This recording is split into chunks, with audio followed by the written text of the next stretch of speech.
మొన్నటి current affairs చివరి ప్రశ్నకు సమాధానం. భారత తొలి ఉపాధ్యాయురాలు ఎవరు? మహిళల అభ్యున్నతి కోసం కృషి చేసిన సంఘ సంస్కర్త సావిత్రిబాయి ఫూలే భారత్ తొలి మహిళా టీచర్గా ఘనత పొందారు.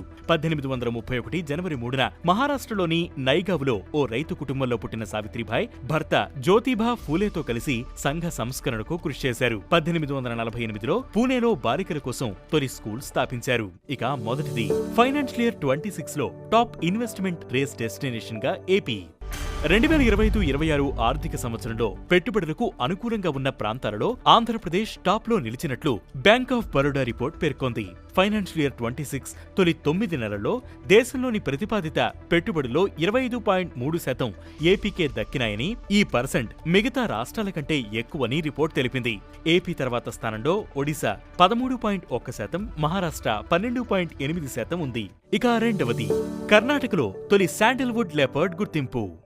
కర్ణాటకలో అరుదైన చిరుతను ఆ రాష్ట్ర అధికారులు గుర్తించారు. శాండిల్వుడ్ లెపర్డ్ గా పిలిచే ఈ చిరుతను 2021లో తొలిసారిగా రాజస్థాన్లో గుర్తించారు. తాజాగా కర్ణాటకలోని విజయనగర జిల్లాలో వెలుగులోకి వచ్చింది. ఇది కర్ణాటకలో రికార్డైన తొలి శాండిల్వుడ్ లెపర్డ్. ప్రపంచవ్యాప్తంగా కూడా 5 రికార్డెడ్ కేసులే ఉండడం గమనార్హం. ఇక మూడవది తొలి మురికివాడ రహిత నగరంగా మారనున్న సూరత్. దేశంలో 70 లక్షలకు పైగా జనాభా కలిగిన తొలి స్లమ్ ఫ్రీ సిటీగా గుజరాత్లోని సూరత్ నిలవనుంది. ప్రధానమంత్రి ఆవాస్ యోజన సహా రాష్ట్ర ప్రభుత్వ పథకాలతో ఇది సాధ్యమైనట్లు తెలుస్తోంది.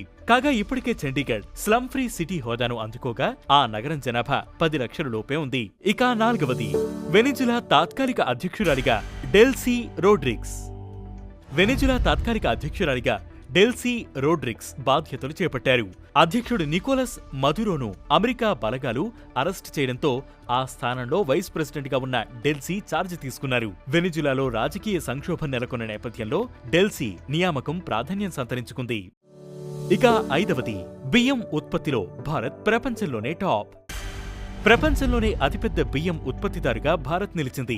150.18 మిలియన్ మెట్రిక్ టన్నుల దిగుబడితో చైనాను వెనక్కి నెట్టింది. కాగా 145.28 మిలియన్ టన్నులతో చైనా రెండో స్థానంలో ఉంది. ఈ నేపథ్యంలో కేంద్ర మంత్రి శివరాజ్ సింగ్ చౌహాన్ 25 పంటలకు సంబంధించిన 184 ఇంప్రూవ్డ్ వెరైటీస్ ను లాంచ్ చేశారు. ఇక ఈ రోజు current affairs question: crown of Himalayas అని ఏ గ్లేసియర్ ను పిలుస్తారు? ఈ ప్రశ్నకు సమాధానం మీరే కామెంట్ చేయండి.